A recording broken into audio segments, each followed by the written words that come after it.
My name is George Springer. I am the Chief Water Treatment Plant Operator here in the city of New Brighton. We have 6 wells that come into this treatment plant. And you can see here, this is where they come in and then go through the iron filters. This is where the water would come down through the anthracite. Here's the green sand portion. This is where the iron and the manganese gets taken out of the water.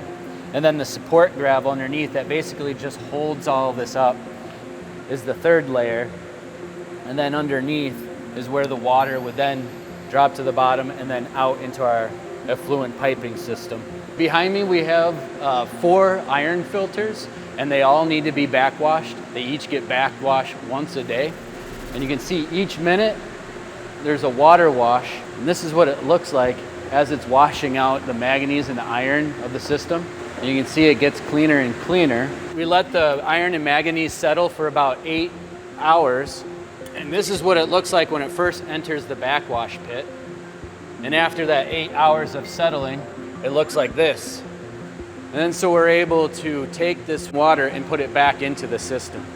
So after the green sand filtration, the water actually comes up through the outside and makes its way up to the top up here, where it gets mixed with 50% hydrogen peroxide.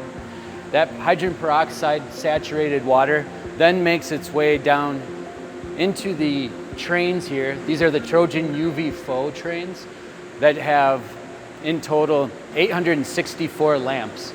And those lamps turn on and it mixes with the hydrogen peroxide, which creates a hydroxyl radical. And that hydroxyl radical is formed, then the 1,4-dioxane clings to that and breaks up the 1,4-dioxane and makes it into a harmless compound.